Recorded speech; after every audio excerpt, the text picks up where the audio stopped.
Ďalej si dovolím v tejto chvíli a pri príležitosti netransparentného usporiadania vlastníckych štruktúr v spoločnosti SPP prečítať výzvu slobodných občanov Slovenska, ktorí ma opakovane požiadali, aby som v rozprave k tomuto zákonu prečítala ich požiadavky a ich postoj k tomu, čo sa v našej krajine deje. V roku 1989 sme sa mnohí s nádejou zúčastnili na fraške, ktorou ste si pripravili priestor na niečo, o čom sa nám ani nesnívalo. Boli sme naivní.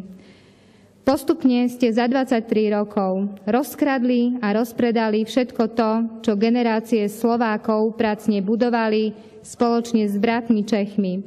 Oklámali ste nás tzv. Kupónovou privatizáciou. Obsadili ste si všetky miesta svojimi straníkmi a začali ste nám hrať divadlo. Striedali ste sa vo vládach a stále ste len sľubovali, že už bude lepšie, len aby sme si uťahovali opasky, kým vy ste od rozkoše nevedeli, na čo ešte by ste míňali peniaze, ktoré ste nakradli. Vítali ste sem zahraničných investorov, vtiahli ste sem zahraničných investorov, vytvorili ste im skvelé podmienky a našich podnikateľov ste postupne zlikvidovali. Prijímali ste si zákony hlavne pre svoje potreby, aby ste pri každej krádeži alebo objavenej zločinnosti mohli povedať, že to všetko bolo v súlade so zákonmi tejto krajiny.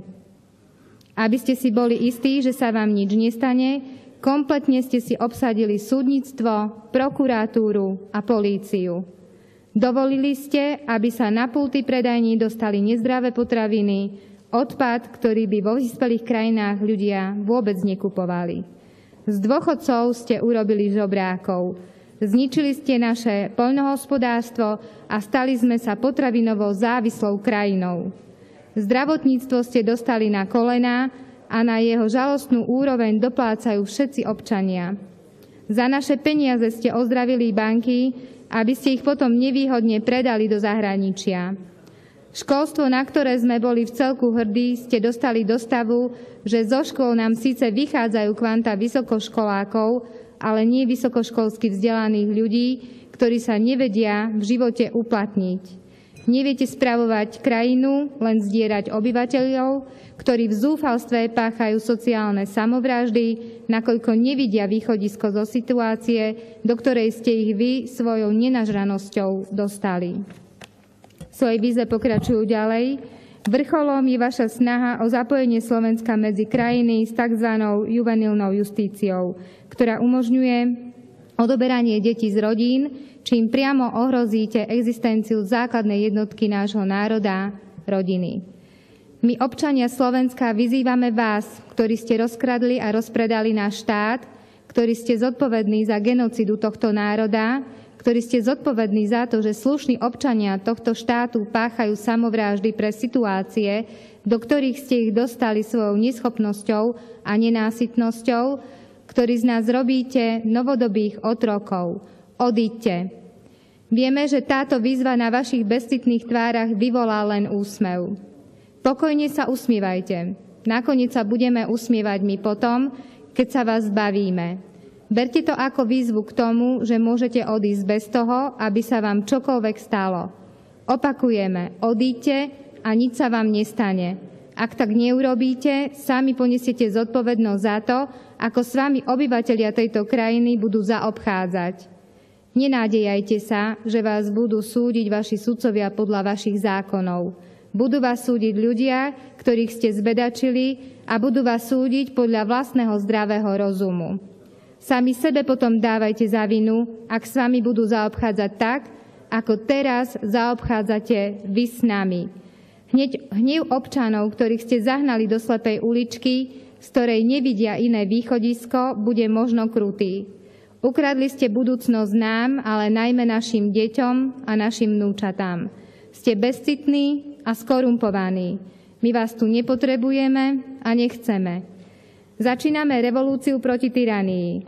Ak ste si doteraz boli istí, že sa vám nič nemôže stať, tak dnešným dňom sa váš pokojný spánok začne meniť na nočnú moru, ktorá vám bude pripomínať všetky krivdy, ktoré ste na vlastnom národe napáchali a stále páchate. Postupne budete vidieť, že to, čo teraz čítate a nad čím sa možno ešte stále usmievate, sa začína meniť na pre vás hrozivú skutočnosť.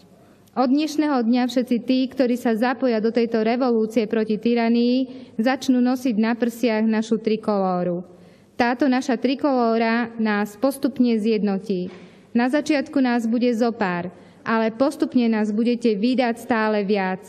Nebudú to len dospelí, budú to najmä mladí, deti, starší občania, učitelia, lekári, postupne vojaci, aj policajti, slovom všetci tí, ktorí vás už majú plné zuby. Budeme trpezliví a keď nás bude dostatok, a to vôbec nemusí trvať dlho, prejdeme do otvoreného boja. Vyhlásime generálny štrajk a vyjdeme do ulic. Keď toto nastane a vy nebudete za hranicami tohto štátu, beda vám. Budeme vás súdiť ako najväčších zločincov, akých kedy táto krajina mala. Občania Slovenska vám ukážu, že slovenský národ je tu, prebúdza sa a nedá sa vám zotročiť. Vy ste nás dohnali do tohto stavu. Vy ste sa zapredali vidine bohatstva a moci. Lenže my toho už máme dosť, už vám nebudeme trpieť vaše neprávosti, vašu zapredanosť, vašu nenažranosť. Vyzývame všetkých mladých, ktorým nie je ľahostajné, akú budúcnosť majú, aby sa zobudili. Zobuďte sa. Vašu budúcnosť vám ukradli. Pre vás neostane nič, len beznádej. Dlhy a doslova otroctvo vo vlastnej krajine. Zamyslite sa nad týmito slovami. Vyzývame novinárov, aby si rozmysleli, na ktorej strane budú stáť. Či za judášsky groš budú naďalej ohlupovať vlastný národ, alebo sa vzoprú svojim chlebodárcom. Ak budete naďalej pokračovať vo vedomom podporovaní lží a polopravd, za ktoré vás platia, sami sa zaradíte medzi tých, ktorých bude tento národ tvrdo súdiť. V tejto súvislosti táto výzva platí najmä pre pracovníkov verejnoprávneho rozhlasu a televízie Slovenska, ktorá je zo zákona národná, nezávislá, informačná, kultúrna a vzdelávacia inštitúcia, ktorá poskytuje službu verejnosti. Vyzývame všetkých slušných a neskorumpovaných policajtov a vojakov, ktorí si tak ako my uvedomujú, že tento systém je chorý a potrebuje okamžitú zmenu, aby sa pridali na stranu slušných ľudí a nepoužili proti ním represívne prostriedky tak, ako to očakáva vládnuca elita. Aj vy ste občanmi tohto štátu. Aj vy ste rodičia, máte deti, vnúčatá, ktorým títo nenažranci ukradli budúcnosť. Aj vy si to uvedomujete. Ak zasiahnete proti vlastným občanom, dopustíte sa hrozného činu aj proti vlastným deťom, ktorým budete brať nádej na slušný život vo vlastnej krajine. Vyzývame všetkých tých, ktorí boli a sú zneužívaní týmto režimom, aby sa prihlásili k tejto výzve a verejne sa dištancovali od tohto znitého systému. Vyzývame týmto všetkých občanov tohto štátu, ktorí sa stotožňujú s touto výzvou, aby si na znak súhlasu pripli stužku trikolóru, aby sme postupne cítili našu narastajúcu silu.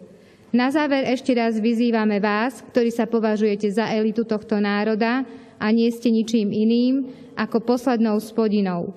Nepotrebujeme peniaze, o ktoré ste nás okradli, nepotrebujeme pomstu. Len choďte preč. Vezmite si všetko to, čo ste nakradli a zmiznite. Každý deň bez vás bude požehnaním pre túto krajinu. Bez vás sa tu budeme mať len a len lepšie. Urobíme hrubú čiaru za minulosťou a začneme odznova, ale tentokrát už bez vás. V jednote je sila. Toto vám odkazujú, a hlavne teraz vládnym poslancom odkazujú slobodní občania, ktorí pripravili túto výzvu a sú aj medzi nami.